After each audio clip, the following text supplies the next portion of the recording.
House Prosecution Panel na ang unang araw ng impeachment trial ni Vice President Sara Duterte ay nakatuon lamang sa mga legal at procedural na usapin.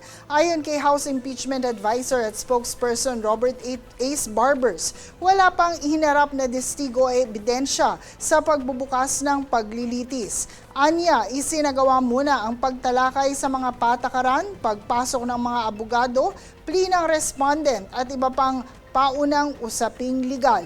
Binigyang diin din niya na hindi dapat husgahan ang takbo ng paglilitis batay lamang sa mga naging palitan ng argumento sa unang araw. Samantala, hinikayat ni Kabataan Party List Representative Rene Luis Co ang publiko, lalo na ang kabataan, na subaybayan ang buong proseso upang mas maunawaan ang kahalagahan ng pananagutan sa ilalim ng konstitusyon. Iginiit din ng House Prosecution na handa silang iharap ang kanilang mga ebidensya sa tamang yugto ng paglilitis.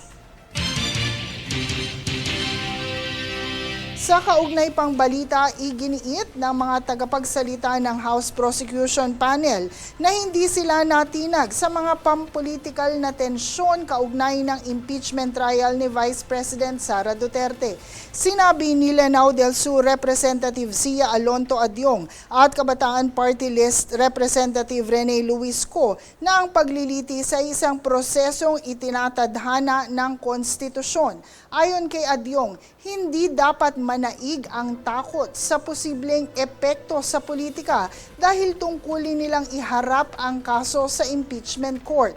Dagdag pa niya, ang pagpapadala sa anumang tensyon ay maaaring magpatibay sa kultura ng impunity. Samantala, sinabi ni Ko na makikinabang ang lahat sa paglilitis dahil magkakaroon ng pagkakataong masagot ang mga matagal ng isyong nakasaad sa Articles of Impeachment. Hinikayat din niya ang publiko na tutukan ang proseso at hayaan ang mga ebidensya ang magsalita.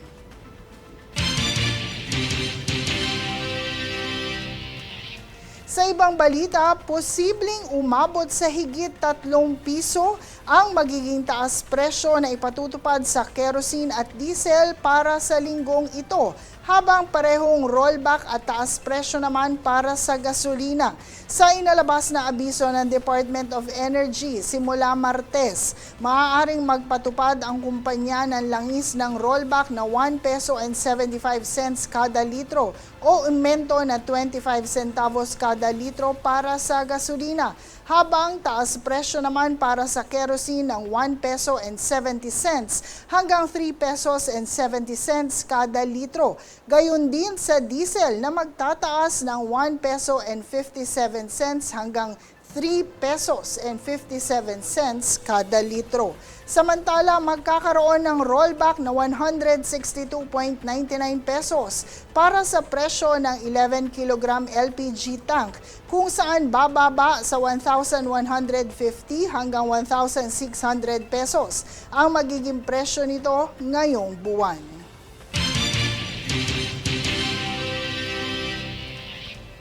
Sa kabila naman ng malalakas na ulan nitong nagdaang araw, bigo pa ring mapabuti ang water level sa Angat Dam na patuloy pa ring bumababa at kasalukuyan ng nasa critical level. Sa huling ulat ngayong araw, nasa 158.27 meters na ang water level ng Angat Dam na mas mababa pa sa critical level na 160 meters. Ang nasabing dam ay ang pangunahing supply para sa kuryente sa Luzon grid, potable o inuming tubig para sa mga kabahayan sa Metro Manila at sumusuporta sa nasa 25,000 ektarya ng mga sakahang palay sa Central Luzon.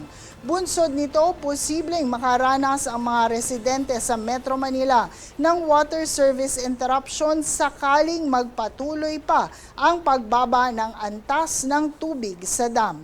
Nanawagan naman ang National Water Resources Board sa publiko na magtipid sa tubig, gayon din sa mga lokal na pamahalaan at kaukulang ahensya upang talakayin ang mga hakbang na magpapalakas sa seguridad ng tubig bunsod ng sitwasyon ng Angat Dam at ang inaasahang El Nino sa mga darating na buwan. Manatiling nakatutok para sa higit pang mga balita sa pagbabalik ng News Force.